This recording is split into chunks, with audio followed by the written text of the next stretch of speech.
Hello everyone and welcome back to another Figurehead Reviews video, and today we are taking a look at the Marvel Legends Puma from the Kingpin Build-A-Figure wave. Here we have Puma displayed in the front window with the Kingpin Build-A-Figure piece, his name there, the Spider-Man name there, we get a Spider-Man logo, we get some cool artwork here on the side of Puma, and then on the back we do get a product shot as well as all the other figures needed in this wave to complete the Kingpin Build-A-Figure, and at the top we do have the read-up.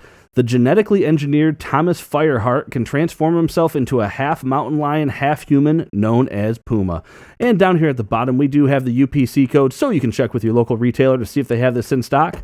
But enough about that, let's get this open and take a look at Puma.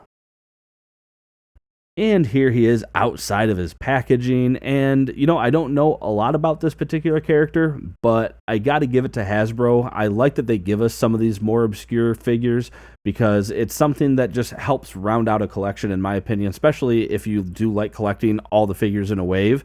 They can't all be top-notch AAA characters, so like I said, Hasbro is digging deep, and they're pulling out some characters that some of us have never even really heard of. I don't know if I've ever heard of Puma. So this particular figure, when standing up, is coming in just under 6.5 inches at about 6 3/8 inches, which puts him a little over 16 centimeters, about 16.2 to be exact. He does not come with any accessories. He does come with the torso for the Kingpin Build-A-Figure, which we'll look at that, of course, when we actually put him together. But since we have no accessories, let's just go ahead and jump into a closer look here on Puma. And looking up close, we can see actually really well done head sculpt. I like this a lot. It looks really cool. We can see we have some paint work there going over the right eye. Again, I'm not familiar with this character, so maybe that's meant to be like a scar, something like that going over. But we get big bushy eyebrows. We get the hair going down, long ears. One thing that is a little bit of a bummer, if you look at the middle of his jaw there, you can tell that that is two pieces right here where they had to glue the bottom jaw to the top piece. So that's a little bit of a bummer that you can see that, but I guess we can deal. I like that you get some good detailing there in the hair, so we get some shading and some alternate colors.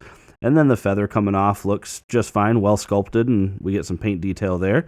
His little fang necklace looks good. No real complaints there either. Looking down at the rest of the figure, so we can see the only real paint here is he's got the brown coming down and then yellow on the sides.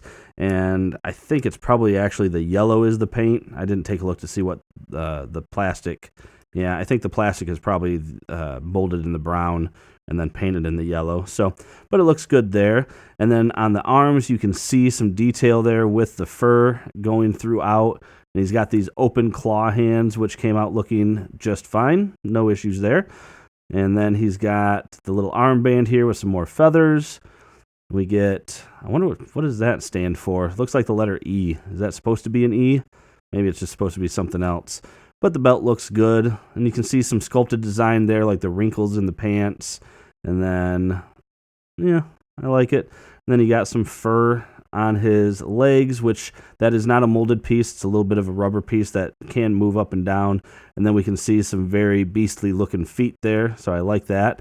I will say you can see that I have a very warped hinge on this leg and on that arm. So that arm is obviously not sitting straight, nor is that leg. In fact, when I hold him back, you can see he's a little odd looking. So I'll have to apply some heat to fix those hinges there. But looking at his articulation, you have a head that can, of course, go all the way around. It's even got a little bit of rock to it.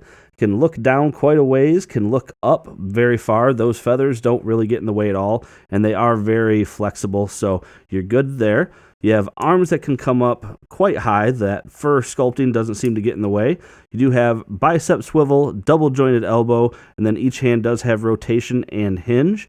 You have an ab crunch that can go down pretty far, can go back pretty far as well. You do have waist rotation, legs that can come apart that far, and man, look how funky that looks.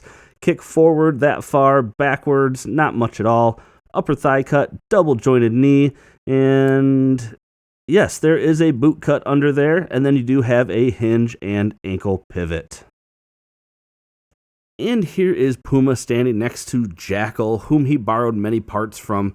We can see that Jackal uses the same arms, or rather Puma uses the same arms as Jackal and the hands. And then going down, we have the same feet there as well. Since he is wearing pants and like a tunic, I guess you'd call it, or a sleeveless shirt, that's why we don't have the full use of the hairy legs and hairy chest throughout on Puma. But we did borrow some parts there from Jackal. And finally, we have all the figures in this wave standing next to each other, starting at the left with Puma, followed by Black Cat, Silver Sable, the Kingpin Build-A-Figure, Night Thrasher, the Six-Armed Spider-Man, the Symbiote Spider-Man, and Red Goblin. And that about does it for this review, everyone. So, as I mentioned, I don't know a ton about this character, but I still like that Hasbro is giving us just more and more of the secondary tier, and he might even be third tier. Like I said, I'm a pretty decent Marvel fan, I guess.